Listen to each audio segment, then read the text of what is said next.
Welcome to the Virtual College Exploration for all Illinois students, sponsored by Illinois Association for College Admission Counseling and StrideScan. Thanks for joining us today. Before we get going, there are a couple of housekeeping announcements to go over. Your camera and your microphone are turned off, so you're muted. Panelists cannot see you or hear you right now. You can only see and hear us. So if you have questions, please use the Q&A button that's at the bottom to type your questions, and only the presenters will see that, so they can respond to your questions if you have those at that time. This is a reminder that this is just one of many sessions happening, so be sure to check out the full schedule at IACAC.org. This presentation is also being recorded, and it will be available in about a week at that same website, IACAC.org. I'd now like to turn it over to our presenters. Hi, everybody. Thank you for joining us today. We are going to be presenting on the UC application. So first, welcome. My name is Andrea Helfer-Yothers, and I work with UC Irvine. We are here today to tell you a little bit about the whole UC system and about how to fill out that application in a way that really highlights out-of-state students. So on this slide, you can see where all of our campuses are located. No matter which of our campuses you end up at, you're going to find a really welcoming environment, a really great kind of academic place to be, and also just a lot of really great information and learning and people there as well. So thank you for joining us. We will be covering information about the whole application system, and then we will shift over to learning a little bit about each of our campuses at the end. So now over to one of my co-presenters. Yeah, thank you, Andrea. Hello, everyone. My name is Tai Vu. I'm the Assistant Director of Undergraduate Recruitment at UC Davis. So let's get started with this. So this session is called Sharing Your Story on the UC Application. So Andrea just mentioned earlier, there's 9 different UC campuses located throughout the great state of California. And although we are our own unique individual campuses, there's one thing that we share in common as well. We share one application. So we're not part of the common app, and we have our application called the University of California app, the UC app, which is commonly known to students. So before you apply to the University of California system, just know that there is an application fee. For an international student, it is $80 per campus. For domestic residents, California residents, and out-of-state students, there is a fee of $70 per campus. We also have a fee waiver that's built in within the UC application. If you are approved for a fee waiver, you can apply up to 4 UC campuses for free. Your 5th and any additional campus after the 4th campus, there is a fee for that. Just know that our application window is open right now. You can go into the UC application and start on your application, but you cannot submit your application until November 1st. November 1st, November 30th is our application submittal time. It doesn't matter if you submit it on the 1st or the 30th. You're not going to get priority because you submitted it early, but just get it in before November 30th. Another key thing that student needs to know is that the UC does not have an early action or early decision. We have one window for application submittal. That's the month of November. And then all of our campus will release their decision come March. Next slide, Andrea. So before you start on your applications, there are definitely some things you should consider first. Consider the major you want to apply to. Between the 9 different UC campuses, we all are unique in our individual way. We have some majors that overlap with each other, but we also have majors that only our one specific campus have. So definitely consider your major and which campus you're going to apply to. Get a copy of your transcript, because it's very important that you list every course that's listed on your high school transcript in our application process. Write your personal insight questions out and then just copy and paste that into the application once you get to the personal insight section. And also create a document, or like what I was saying, create like a high school experience resume that highlights everything that you've done during your high school career, from extracurricular activity, any leadership roles that you hold, any academic achievement that you've accomplished. Put that all on a document, because you're going to need that information in our UC application. So navigating the application. So this is what you will see once you start on our application. Our application asks a lot of information about you. Just know, the University of California, we don't do interviews. So everything that we know about you is based off of the information that you put in this application. That's why we ask for a lot of stuff. We ask your personal information, demographic background, your household, your family household size, your parent information, academics, history. We ask for extracurricular activities and awards. And then at the end, we ask for that writing sample. So the UC application does ask for a lot of information.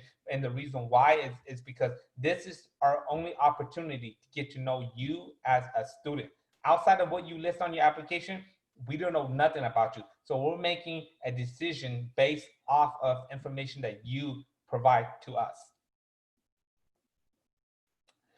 So in addition to that, like I mentioned, when we are reviewing your application, we look at where you come from, your household situation, your school environment. And so on the application, you will have to list down your household information, like your personal address, your family parent status, your income. That's where the fee waiver is built in. It's asking you all these information about your household. And then, so after entering your household information, you will need to input your high school information. You have to include all of your high schools that you attended for 4 years in this high school section. Maybe you did your freshman and sophomore year at one high school, and then you switch another high school, your family moved, and now you're attending a different high school junior and senior year. You have to list every single school that you've attended on this section. We understand for a lot of out-of-state students, you might not be able to find your school. There is a section where you can click on it and you can manually enter in your school information on the UC application as well. After entering in your high school information, you're gonna enter in your academic history. And this is where having that unofficial transcript will be helpful for you, because we want you to list all of your high school coursework in this section for us. We know that majority of the features in the UC application is built for California students in the California curriculum. So when you are entering in your academic history, it's very important that you let us know if there's any special curriculum you guys are on. Maybe you guys are on the IB curriculum, an AP curriculum. Maybe your campus is a magnet school. In addition to that, what is your grading skill? You have to let us know, because there's hundreds and hundreds, thousands of high schools out there. We might not know too much about your high school and your high school profile. So you need to give us as much information as you can by letting us know, is this grading system A, B, C, D, E, A, B, C, D, E, F. Or maybe you took some classes that's pass or no pass. That's where you have to click the other on what's called, what is your school's grading system? Click A, B, C, D, F, and click other, so that way you can report pass or no pass course in your academic history. And let us know, is your school on a semester system, a full year grading system, or they're on a quarter system where you have multiple quarters per academic year.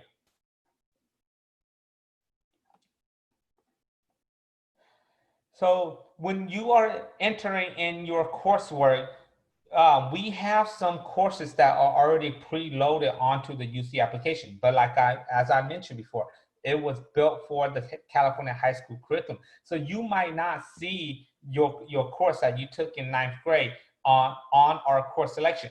And that's where you need to click on this box right here. And then you have to manually enter in your coursework.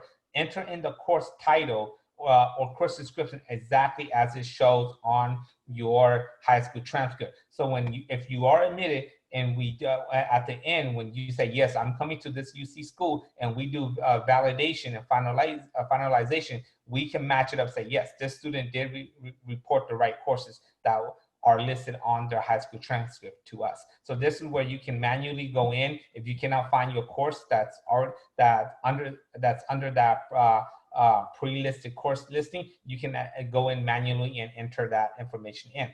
Let's say, for example, if you took college courses, we know now that dual enrollment is very popular among high school students. If you have taken college courses or community college courses, this is where you can definitely enter in and report that information to us. It's after you report your high school courses, you can go in and add the colleges that you attended or the community college that you attended and submit your list and submit your college courses that you've taken.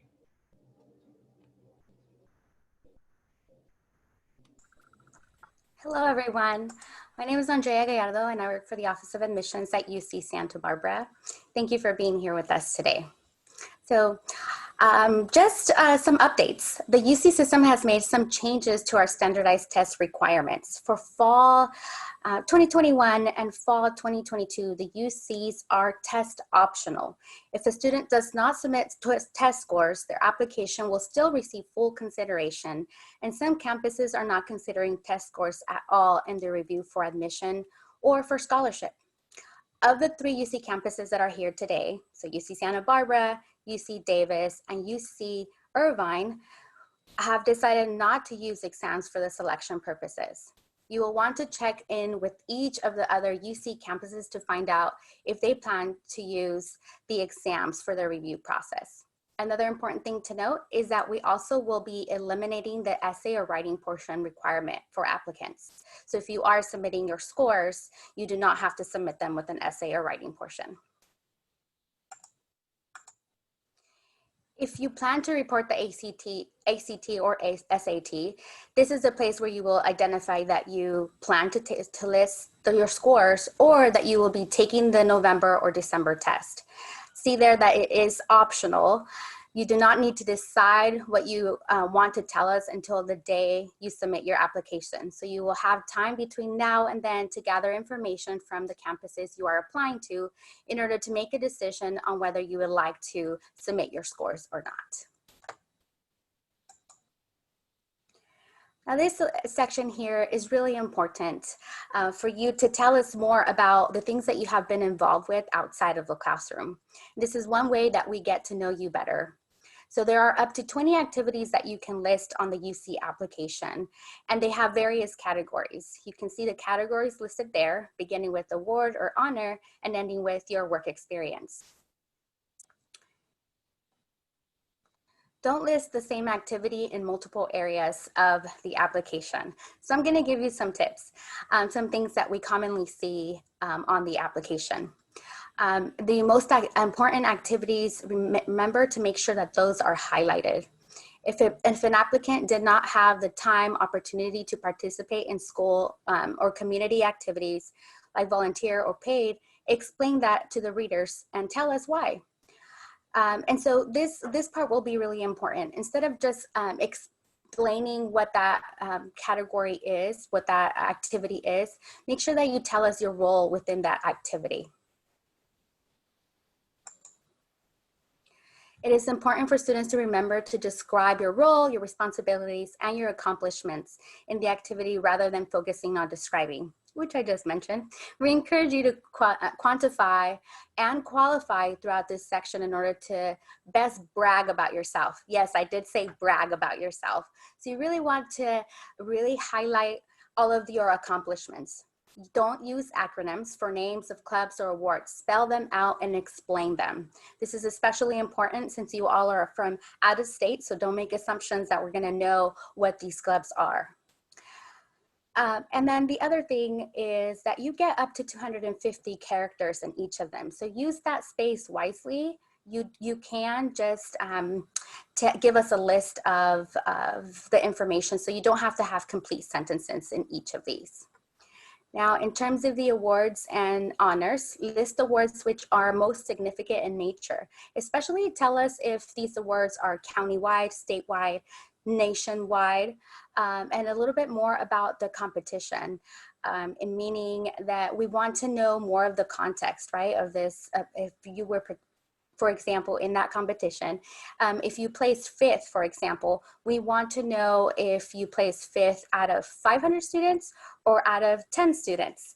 These are the kinds of things that are important for you to include in these extracurricular activities or honors and awards. Also, explain your level of involvement in these extracurricular activities.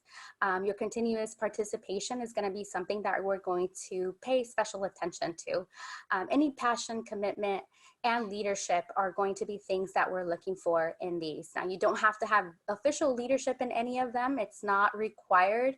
But if you can demonstrate leadership in other ways besides just being the captain or having an official title, that's perfectly fine too. You can tell us more about that in the description.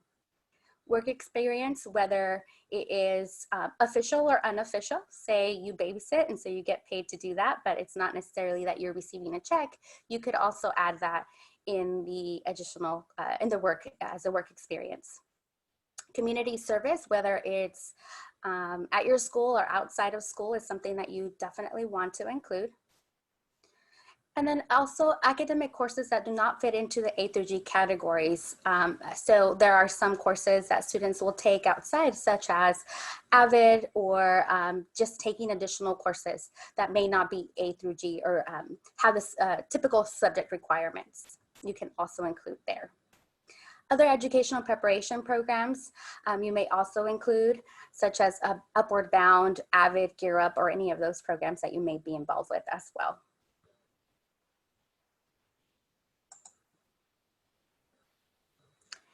So these are the personal insight questions, also known as PIQs, are designed to help students tell their stories. So students will need to choose 4 of 8 of the questions available to you. All of them have equal value, so you want to pick the ones that are going to help you to really highlight your accomplishments and the environment that you come from. The PIQ can stand well on their own by providing new information that cannot be found elsewhere on the application, or they can really help to elaborate on something else that's really important for you. Say you already told us about an activity that you've been involved with all 4 years, and now you want to elaborate on it some more. Keep in mind that you have between 250 and 350 words. We encourage you to maximize this section by using all the space that is given to you. Now, these personal insight questions are different than other applications in that we're really encouraging you to use the word I. Why? Because it's not considered an essay. It's best that you don't consider it an essay, actually. They are good, these personal insight questions are a good tool for self-advocacy. The UC application is all self-reported. I'm going to repeat that. It's all self-reported. So we're not going to ask for letters of recommendation. We're also not going to request any transcripts. So this is really a way for you to tell us more about yourself from your own perspective. So you're going to have to get used to talking about yourself and bragging on these personal insight questions. These personal insight questions will help to add clarity, context, and depth to your UC application. So just a little bit more about that. Clarity. What does the admissions counselor want to read and know more about you? Give us a clear understanding on who we are reading about without actually knowing the person. So you can think of these PIQs as your written interviews, and that's how we often refer to them. Since we don't interview students, again, we do not accept letters of recommendation, these are really helping to add that clarity, and it's almost like we're meeting you in that way. Context. This is a great section to help us to get to know you and your academic and community, personal, family, and cultural environment. You can help us understand how your successes have been viewed within the context of your world. And this is really important. Again, your world. We're not going to compare students to one another. We want to know more about you, and we're going to read the entire application as a whole. So the personal insight questions can really help to add context to other things you've already provided in the application. And then also depth. Getting into more detail about the event or activity that you've been involved with as well.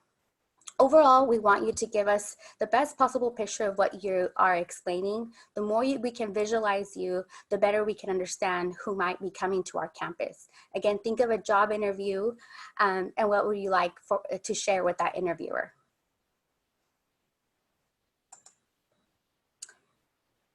There's another section on the application where you can give us more information. So one challenge that I would say non-residents face as part of our review is that our campuses and application readers are less familiar with school systems outside of California. So we highly encourage out-of-state students to help understand their academic environment as part of their application. This additional comment section is a great place for you to do that. You can work with your counselors to create a sentence or two for the additional comments box in the academic history section that helps to explain your school, especially if you have a different system. And then another example would be if your family was significantly impacted by the coronavirus pandemic, for example, you are welcome to use the second additional comment section to note any extraordinary circumstances related to COVID-19. So these additional comment sections are not an extension of the PIQs, but these are more for you to tell us a little bit more, explain a little bit more in terms of some context, both academic and non-academic.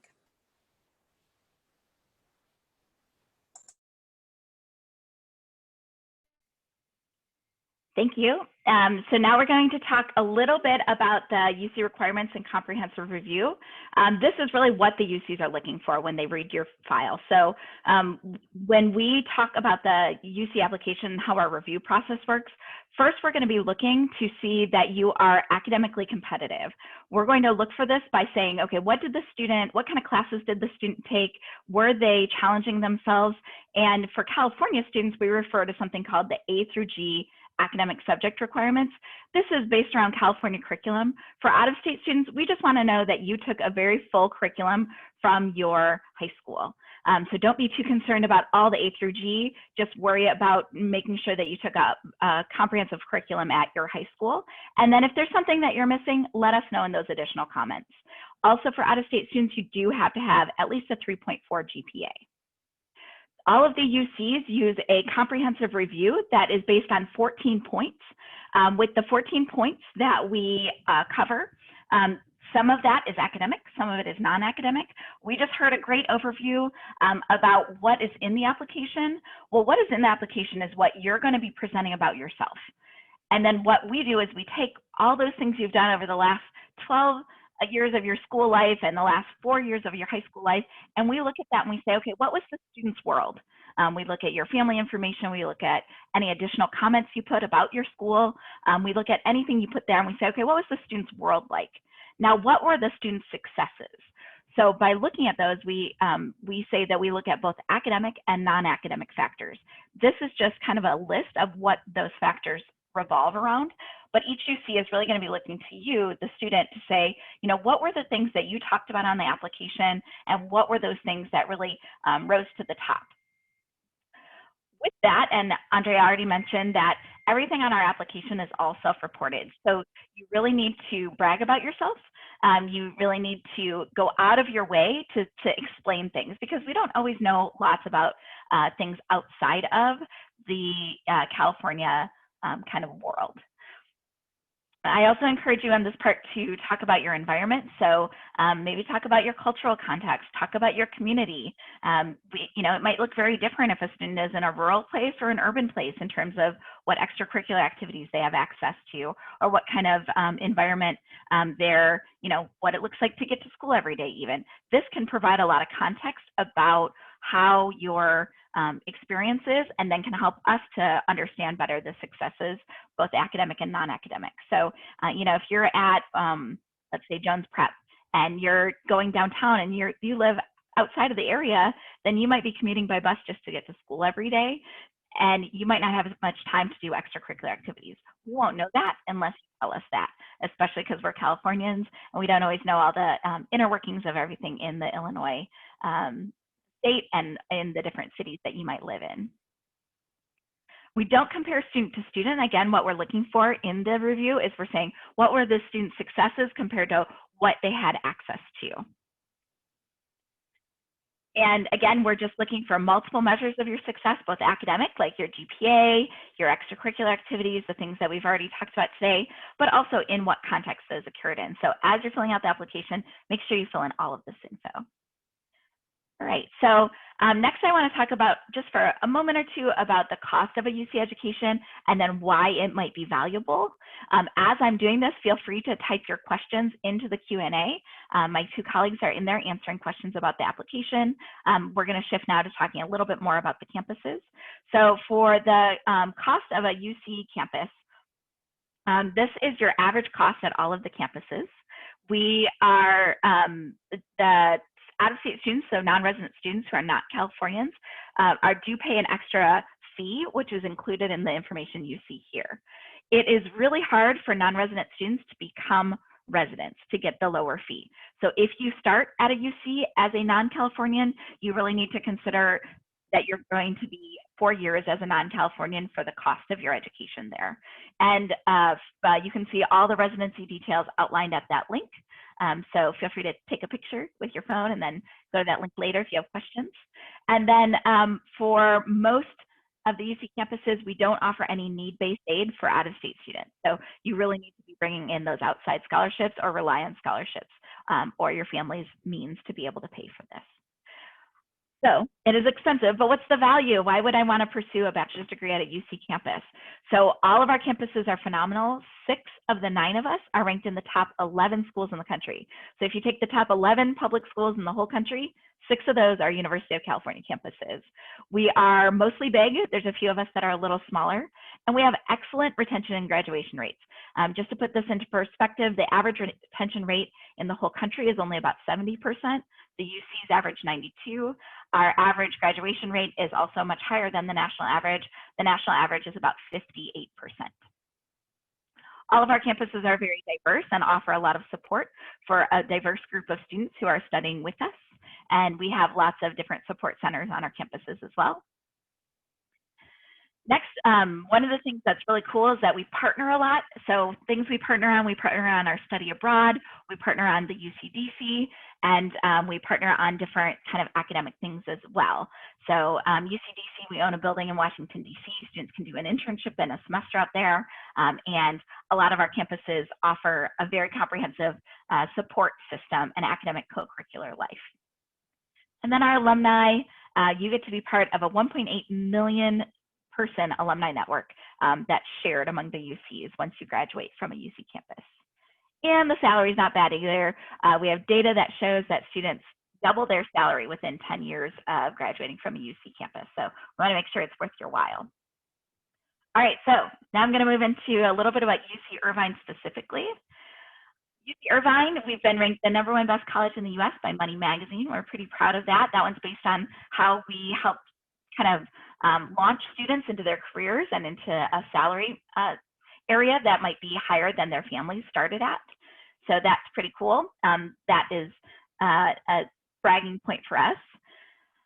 Now I'm going to cover 4 things that maybe differentiate us a little bit from our UC peers. One is our location. We're in Southern California, Orange County. It's 75 degrees and sunny pretty much year round. We are within a 10-minute drive of our campus. We have 1/3 of all Fortune 500 companies. We also have Disneyland within about 20 minutes. So that's fun too. We have a lot of interdisciplinary opportunities on our campus, and that's really the approach that we started with. Our campus is only 55 years young, and we were founded on the idea that everything is interconnected. And I think in no other way than during the coronavirus and this COVID situation we're in, have you seen that everything is really connected? Economics and public health and policy, and all of these things are really interconnected. And our campus was founded on that idea 55 years ago. So we encourage students to really think about different disciplines and bring those together on our campus. And we actually require our faculty to come in and be interdisciplinary. On here, you see a kind of cartoon image of our campus. In the very heart of our campus is a beautiful park. It doesn't look like it in this cartoon, but there's over 14,000 trees in that park. And then Ring Road that you see on there is a perfect 1-mile circle to all of your academic buildings. So this is really a nice design of a campus. It might look kind of big, but to walk all the way across the park is about 10 minutes. To walk from one end of the academic area to the other is about 20 minutes. So it's pretty easy to get around. It also helps facilitate that interdisciplinary approach. A lot of our students even graduate with double majors and or a major and a minor in 2 completely different schools. You can also see our housing on here, Middle Earth housing, named after Lord of the Rings characters. That's in your upper left-hand corner. And then just below the map where the 2 blue arrows are, that's our Mesa Court. So those are our 2 freshman halls, so right next to the academic areas. Here you see a list of all of our majors. As I mentioned, students kind of pull from many of these, and our general education is set up so that our general education is shared among the campus. It really helps students to maybe fluctuate between majors or double major in ways that make it conducive to still graduating in those 4 years. Not listed on here are our undeclared program, which is very supportive, and many of our students come in as undeclared. And then we have pre-med, pre-health, pre-law, and all of those kind of pre-programs that can be supported in any of these majors. Next, one of the third kind of cool way that maybe differentiates UCI is that we incorporate hands-on learning into most of our majors. So when you graduate from UCI, you will have had either required field hours in your field, and we have folks in our departments that help you set up those internships or those field hours. We also have over 70% of our students do some sort of undergraduate research. So this is really helping you to think critically about your field and really dive into your major or your other things in this very critical way. It might be in a lab like you see here, but it might also be in a classroom. It might be in a social setting or a psychology setting. So we have a lot of research that's offered to students, and we are only 10 minutes from the beach, as you can see there. And the city of Irvine is in our backyard, so we have lots of internship opportunities there. Those internships are in places like Google and Facebook and Amazon. I even have one of our tour guides. She is going into her 3rd year, but during her 2nd year at UCI, she got an internship at Google. So these are great things that are right in our backyard. And then finally, we're the anteaters. It's a really fun mascot. We like to do this zot, zot, zot. And it's just this, I don't know, almost like a secret handshake. It's a great way to, I don't know, it has a lot of school spirit around it. Part of that is our NCAA D1 sports that you see on the screen, but part of that is just being an anteater. And even if you're in our esports, which is huge and really great on our campus, or if you're in one of our club sports, our ski and snowboard clubs, one of our largest on our campus, because we're only about an hour and a half from some pretty good skiing, or you're one of our sororities and fraternities, or you're in a dance club. We have so many different options on our campus to be involved, over 600 different clubs. So there's a lot of spirit that doesn't necessarily have to do with sports, but is also part of our sports teams, and really all revolves around that awesome anteater mascot. So now I'm going to hand it over to my colleague, Ty, to talk about UC Davis. All right, so as Andrea mentioned, we are the UC Davis. As you can see on the other map, we are the furthest campus up north in the UC system. So Andrea, can you go on to the next slide? So I want to start out by talking about rankings. I know that's very important for a lot of our out-of-state students and our non-resident students. So here are just some of the rankings for UC Davis. We actually started out as an agriculture campus, sister campus to UC Berkeley, and then we decided to branch off and start our own UC campus. So that's why majority of the time when I talk to out-of-state students, they realize that we are more of an agriculture campus. However, we definitely do have other majors that other campuses has as well. But overall, we're #1 in the world for agriculture and environment and economics policy. In addition to that, next slide, Andrea. Well, in addition, we are very well known for our sustainability. We've been ranked as the 3rd greenest university in the world.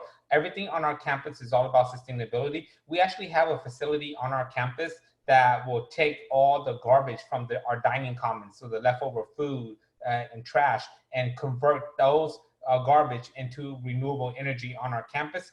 We are actually the largest campus in the UC system. Our campus stretches over 5,000 acres. It takes 45 minutes to walk from one end to the other end. So on a typical day on our campus, you will see around 20,000 bikes on campus. Even as a staff right now, I have a bicycle on campus as well. It's just a lot easier to get and commute around campus to get from point A to point B. So our campus is very big on biking.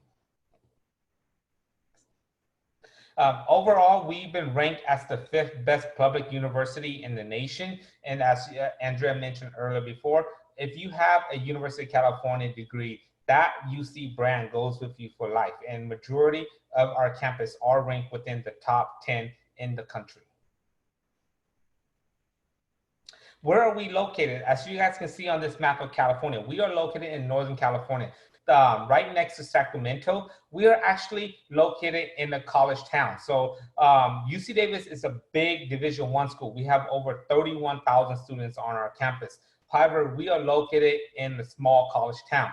Half the residents in the city of Davis are actually made up of college students. And what's unique about our location is that we're very close to major attraction.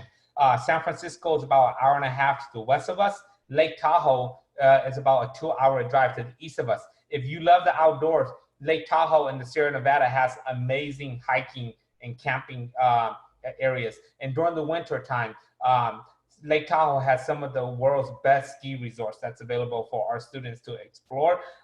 Los Angeles is a 6-hour drive to the south of us, and Yosemite National Park is a 3-hour drive to the southeast of us. Next. So overall, as I mentioned, we are a big university. We have over 800 student clubs and organizations that students can participate in. This includes our Greek life, our fraternity and sorority, cultural-based interest club, academic-based interest club, performance-based interest club. Any club that you might have an interest in, I guarantee you that we will have some kind of student organization or club to cater to that interest. Like I mentioned, we are a college town, so everything about the city of Davis revolves around our students, our campus life, and student lives. In addition to that, we have 25 sports at the Division I level. We are one of the 3 UC campuses that has a football team. And one of the best things about our Division I athletics is that we offer free tickets to any home sporting events for our students. Whether you want to go to a football game, soccer game, basketball game, volleyball game, it's all free. All you have to do is just go to the ticket counter and show them your UC Davis student ID card, and you can go in and enjoy any home sporting events for free. I guarantee you not a lot of Division I school will offer free sporting events to their students. We have 4 majors that 4 colleges that house over 100 majors on our campus. Some of our most popular majors are psychology, managerial economics, which is more like our business economics program, regular economics, neurobiology and physiology and behavioral science. Our biology, life science is very popular. We have a whole college dedicated just to the study of life science or biological science, communication, and our engineering program are very popular too. The College of Engineering is our most competitive college out of the 4 colleges to get into. And our College of Engineering is ranked within the top 30 in the country. And 70% of our students conduct undergraduate research. Thank you, Ty. So my name is Andrea. As an alumna of UCSB, I'm happy to give you some highlights of what we have to offer to support our students at UCSB. We are a mid-sized UC with 26,000 students altogether, of which 23,000 are undergraduate, giving our undergraduate students pursuing an undergraduate degree, a bachelor's degree, a lot of opportunities for research as well as internships on campus as soon as your first year. Our location, I think our location is absolutely breathtaking. As you can see from the picture there, we're right on the Pacific Ocean. Many of our students have ocean views right from their dorms.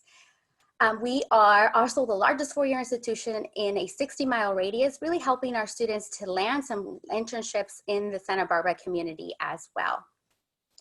Now, to give you some highlights in terms of our rankings, we are currently the #6 public institution in the nation by US News and World Report. And we're really proud to be in the top 10 and have been for quite some years now. Part of the reason for that is because we have faculty that are at the forefront of their disciplines in every area.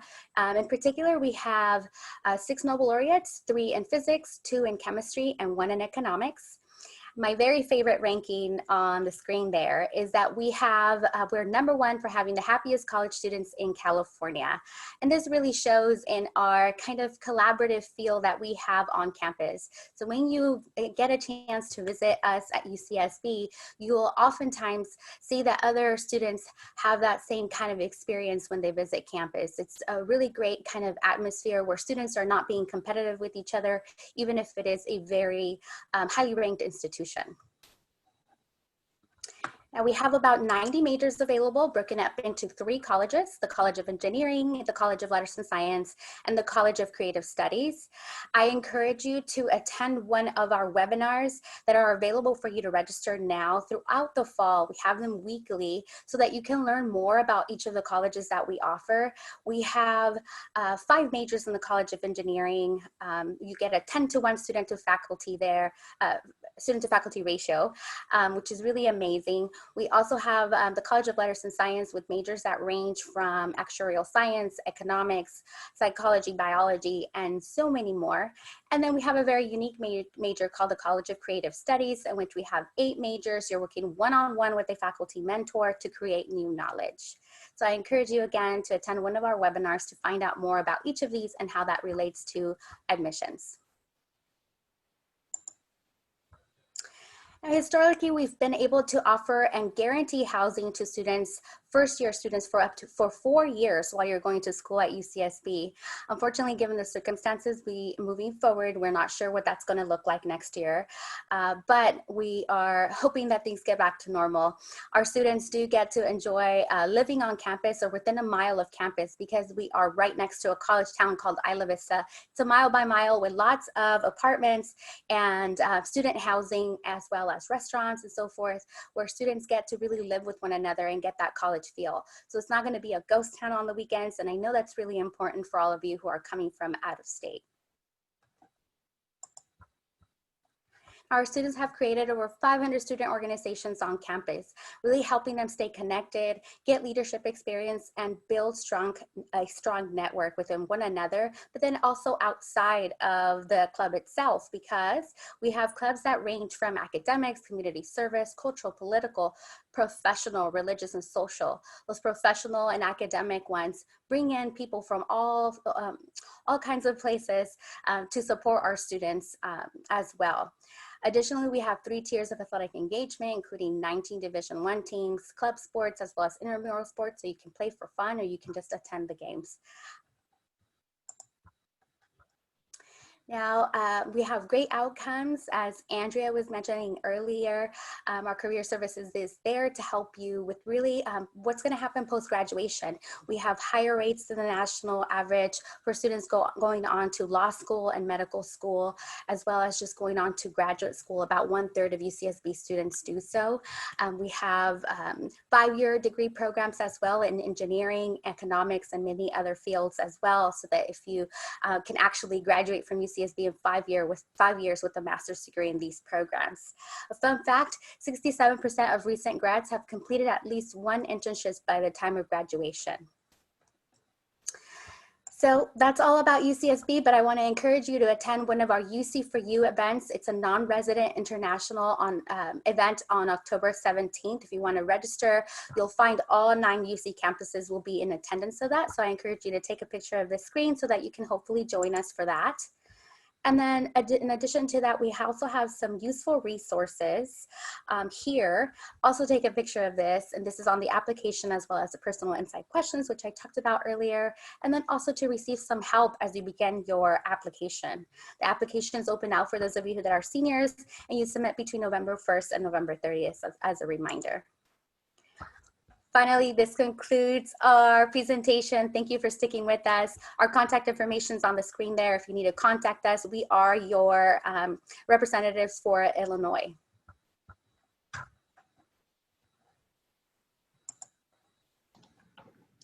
Thank you very much. That concludes our session today. Thanks for joining us today. When you close this window, there will be a link to a very short 4-question survey, and we'd really appreciate any feedback that you can provide. Also, remember, this is just one of many sessions being hosted, so be sure to sign up for additional sessions at IACAC.org. And in about a week, you'll be able to find this session's recording as well as the other session recordings, again, at IACAC.org. Thanks so much. Have a great day.